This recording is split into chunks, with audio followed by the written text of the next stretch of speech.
जय जगन्नाथ दर्शक बंधु आज आम आलोचना करिबा मिथुन राशि व्यक्ति मानकर अनेक गुप्त और रहस्यमय कथा विषय रे। आशा करुछि आपण मानकु एही विषय वस्तुटी बहुत पसंद आसिबो।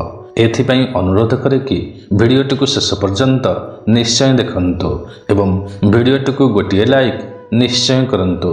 एहा सहित आम चैनल को सब्सक्राइब करी पाखरे आसुवा बेल आइकन को मध्य क्लिक करि नियंतु, जहा फल कि आमे जेबे भी एहीपरि किछि वीडियो अपलोड करिवो ताहा आपणक पाखरे सर्वप्रथम पहुंची जिवो। प्रिय दर्शक बंधु, राशि चक्रर तृतीय राशि हेउछि मिथुन राशि। पुरुष स्वभावर राशि, उभयोदय राशि। एही राशिर अधिपति हेउछन्ति बुध महाग्रह। वायु तत्वर राशि। मिथुन राशिर व्यक्ति माने साधारणतः सात्विक स्वभावर होइथान्ति। मध्यम धरणर स्वास्थ्य अटे। बाहु दुईटी एमानंकर लंबा होइथाए। कुंचित केश होइथाए। विस्तृत ललाट होइथाए। हस हस मुखमंडल होइथाए। सुंदर पोशाक और सुवासित सामग्री ए सबु प्रति एमानंकर आकर्षण अधिक रहिथाए। एमाने कर्मयोगी होइथान्ति बा कर्म उपरे एमाने गुरुत्व देइथान्ति। कला विद्यारे एमाने रुचि रखिथान्ति। एमाने ठीक रे निष्पत्ति नहीं पारंती नाही, कारण एमाने दुई स्वभावर अटंती, किंतु एमाने उद्योगी होइथान्ति। बहुत आडंबर युक्त होइथान्ति। भ्रमण प्रिय होइथान्ति। अत्यंत जिदखोर होइथान्ति। जेउ कार्य करंती मन देइकी करिथान्ति।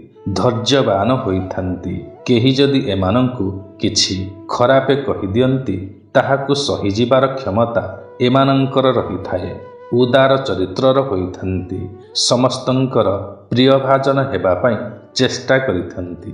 काहारी मनरे कष्ट देबा पई एमाने चाहंती नाही। समस्ते भल कुहंतु, समस्ते भल पांतु, ए सबु उपरे एमाने गुरुत्व देइथान्ति। शत्रु प्रति एमाने राग रखिथान्ति।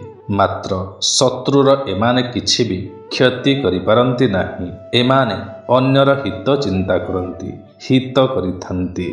देव कार्य बा धार्मिक कार्य उत्साही अटंती एवं जोग देइथान्ति। सहयोग करिथान्ति। नीति नियम रे चलिबा पई एमाने चेष्टा करिथान्ति।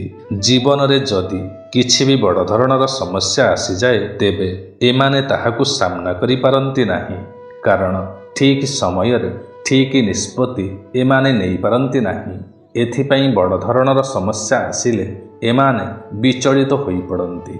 तथापि मध्य निजर बुद्धि प्रयोग करी अन्यर साहाय्य नेई ताहाकु समाधान करि नियंती। निजे क्षतिरे पड़िबे पछे एमाने काहारी क्षति चाहंती नाही बा क्षतिरे काहाकु पकाइबाकु चेष्टा भी करंती नाही। काहारी कौनसी भी अनिष्ट करंती नाही, जहा द्वारा जीवन रे अनेक सुजोग आसिले मध्य अन्य माने क्षतिरे न पड़ंतु एहा चिंता करी सुजोग को हाथ छड़ा करि दियंती। परे किंतु पश्चाताप करंती। एहा करिथिले भल होइथांता, एपरि करिथिले भल होइथांता, पछरे एपरि चिंता करिथांती। एमाने चतुर होइथांती। एमानंकर अति सुंदर आचार व्यवहार होइथाए। एमाने काहारी को किछि कहिदेले अबा काहारी को किछि आघात देइदेले एमाने मनरे दुख करिथांती। निजको दोषी बोली स्वीकार करिथांती बा अनेक कथा चिंता करिथांती। नारी होइथिले पुरुष प्रति एवं पुरुष होइथिले नारी प्रति ओ किन्नरंक प्रति आकृष्ट होइथांती। सेमानंक प्रति उदारता थाए। प्रेम क्षेत्र रे शारीरिक संपर्क को एमाने बेसी गुरुत्व देइथांती। एथिपई एमाने बहुत समय रे धोखा खाइथांती, कारण काहारी किछि गुण स्वभाव चरित्र किछि भी न जानी केवल शारीरिक सौंदर्य देखी ता प्रति आकृष्ट होइथांती। एणु निज जीवन को एमाने विपद आड़कू नहीं जाती। निजर वेश पोशाक को सर्वदा परिष्कार परिच्छन्न रखिथांती। यही कारण पाई अन्यर एमाने आकर्षणर केन्द्रबिंदु पालटि थांती। ବା ଅନ୍ୟର ସର୍ବଦା ଆକର୍ଷିତ ହୋଇଯାଆନ୍ତି। ପରିବାରର ମୁଖ୍ୟ ଦାୟିତ୍ୱ ଏମାନେ ନେଇପାରନ୍ତି ନାହିଁ, କିନ୍ତୁ ଯିଏ ପରିବାରର ମୁଖ୍ୟ ଦାୟିତ୍ୱ ନେଇଥାନ୍ତି ସେ ଏମାନଙ୍କର ପରାମର୍ଶ ନେଇଥାନ୍ତି, କାରଣ ଏମାନେ ଏକ ମନ୍ତ୍ରୀ ପରି ଉଚିତ ପରାମର୍ଶ ଦେଇପାରନ୍ତି। କେଉଁଟା କରିବା ଉଚିତ କେଉଁଟା କରିବା ଉଚିତ ନୁହେଁ ଏମାନେ ସଠିକ୍ ପରାମର୍ଶ ଦେଇଥାନ୍ତି।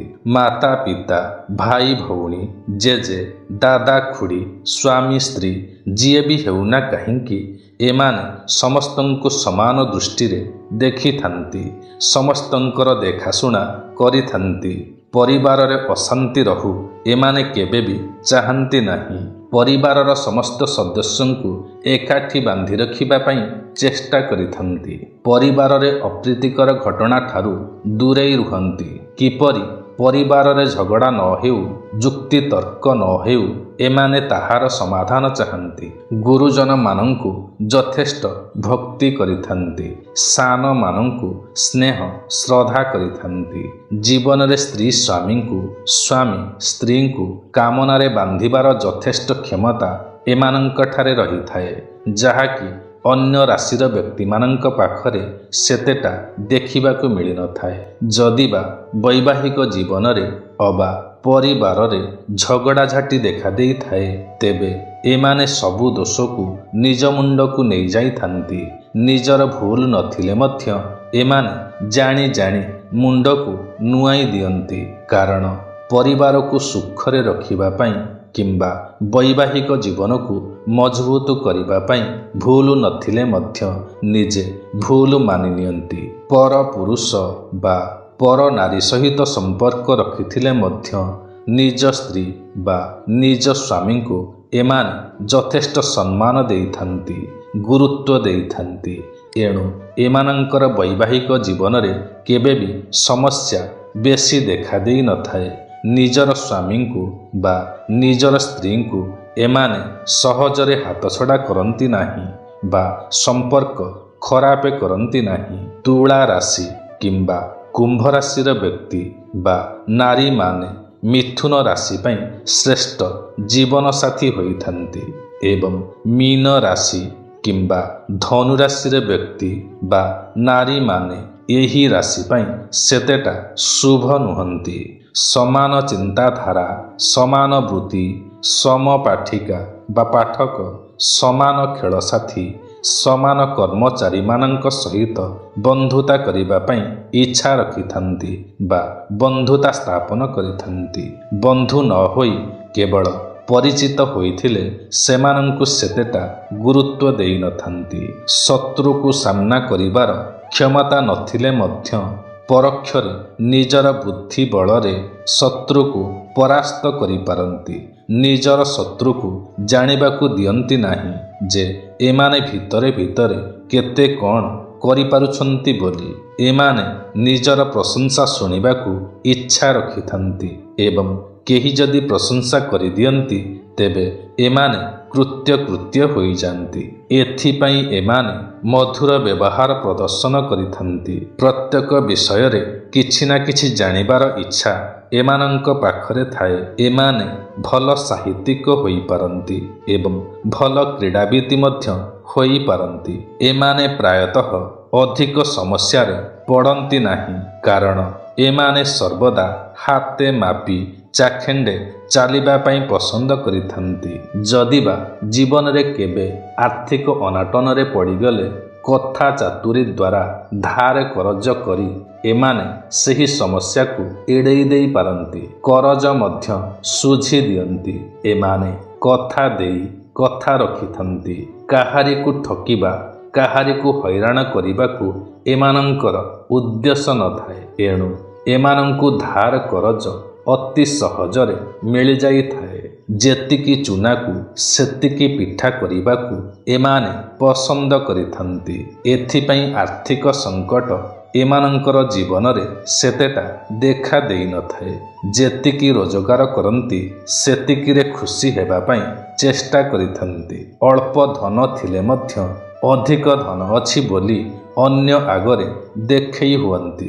ଏହି ରାଶିର ଅଧିକାଂଶ ବ୍ୟକ୍ତି ଚାକିରି କରିଥାନ୍ତି, ବ୍ୟବସାୟ କରିପାରନ୍ତି ନାହିଁ। କାରଣ ରିସ୍କ ନେବା ପାଇଁ ଏମାନେ ପସନ୍ଦ କରନ୍ତି ନାହିଁ। କିନ୍ତୁ ଯେଉଁ କାର୍ଯ୍ୟ ଏମାନଙ୍କୁ ଦେବେ ସେହି କାର୍ଯ୍ୟକୁ ଏମାନେ ସୁଚାରୁ ରୂପେ ସମ୍ପାଦନ କରିପାରନ୍ତି। ରିସ୍କ ନେବା ପାଇଁ ପଛଘୁଞ୍ଚା ଦେଇଥାନ୍ତି। ଯଦିବା ଜୀବନରେ ଏକ ସଫଳ ବ୍ୟବସାୟ ହୋଇପାରନ୍ତି, ତଥାପି ମଧ୍ୟ ଏମାନେ ବ୍ୟବସାୟକୁ ସେତେଟା ପସନ୍ଦ କରନ୍ତି ନାହିଁ। ଧାର୍ମିକ ବା ଧର୍ମୀୟ ଭାବନାରେ ଏମାନେ ସର୍ବଦା ମନୋନିବେଶ କରିଥାନ୍ତି। ଈଶ୍ୱର ବିଶ୍ୱାସୀ ହୋଇଥାନ୍ତି। ମଠ ମନ୍ଦିର ଏସବୁ ସ୍ଥାନକୁ ଯାଇଥାନ୍ତି। ବିଳାସ ବ୍ୟସନ ସହିତ ଆଧ୍ୟାତ୍ମିକତାକୁ ଏମାନେ ପସନ୍ଦ କରିଥାନ୍ତି। ଏହି ରାଶିର ନାରୀମାନେ ବୁଦ୍ଧିମତୀ ହୋଇଥାନ୍ତି, ବିଦ୍ୟାବତୀ ହୋଇଥାନ୍ତି, ଶିଷ୍ଟାଚାରିଣୀ ହୋଇଥାନ୍ତି, ପବିତ୍ର ମନା ହୋଇଥାନ୍ତି, ଉଦାସୀନୀ ହୋଇଥାନ୍ତି, ସୁଗୃହିଣୀ ହୋଇଥାନ୍ତି, ଲକ୍ଷ୍ମୀ ସ୍ୱରୂପା ହୋଇଥାନ୍ତି। ଏହି ରାଶିର ଇଷ୍ଟ ଦେବତା ହେଉଛନ୍ତି ଭଗବାନ ବିଷ୍ଣୁ। ଏମାନଙ୍କର ଆରାଧ୍ୟ ଦେବତା। ଏଣୁ ଭଗବାନ ବିଷ୍ଣୁଙ୍କୁ ଆରାଧନା କଲେ ଏହି ରାଶିର ବ୍ୟକ୍ତିମାନେ ସଫଳତା ଲାଭ କରନ୍ତି ଏବଂ ଜୀବନକୁ ସୁଖରେ ବିତାଇଥାନ୍ତି। ତେବେ ପ୍ରିୟ ଦର୍ଶକ ବନ୍ଧୁ, ଆପଣମାନଙ୍କୁ ଆଜିର ଏହି କାର୍ଯ୍ୟକ୍ରମଟି କିପରି ଲାଗିଲା ନିଶ୍ଚୟ କମେଣ୍ଟ କରି ଜଣାଇବେ। ଯଦି ଆପଣମାନଙ୍କୁ ଆଜିର ଏହି କାର୍ଯ୍ୟକ୍ରମଟି ପସନ୍ଦ ଆସିଥାଏ ତେବେ ଗୋଟିଏ ଲାଇକ୍ ନିଶ୍ଚୟ କରିବେ ଏବଂ ଯଦି ଆପଣ ଆମର ଏହି ଚ୍ୟାନେଲରେ ନୂଆ ଅଟନ୍ତି ତେବେ ତୁରନ୍ତ ସବସ୍କ୍ରାଇବ୍ କରିନିଅନ୍ତୁ ଏବଂ ପାଖରେ ଆସୁଥିବା ବେଲ୍ ଆଇକନ୍କୁ ମଧ୍ୟ କ୍ଲିକ୍ କରିନିଅନ୍ତୁ, ଯାହାଫଳରେ କି ଆମେ ଯେବେ ବି ଏହିପରି କିଛି ଭିଡ଼ିଓ ଅପଲୋଡ଼ କରିବୁ ତାହା ଆପଣଙ୍କ ପାଖରେ ସର୍ବପ୍ରଥମେ ପହଞ୍ଚିଯିବ। ତେବେ ଆଜିର ଏହି କାର୍ଯ୍ୟକ୍ରମଟିକୁ ଏଇଠି ରଖୁଛୁ। ପୁଣି ଦେଖା ହେବ ନୂଆ ଏକ କାର୍ଯ୍ୟକ୍ରମରେ। ସେ ପର୍ଯ୍ୟନ୍ତ ଆମକୁ ବିଦାୟ ଦିଅନ୍ତୁ। ଜୟ ଜଗନ୍ନାଥ ଦର୍ଶକ ବନ୍ଧୁ।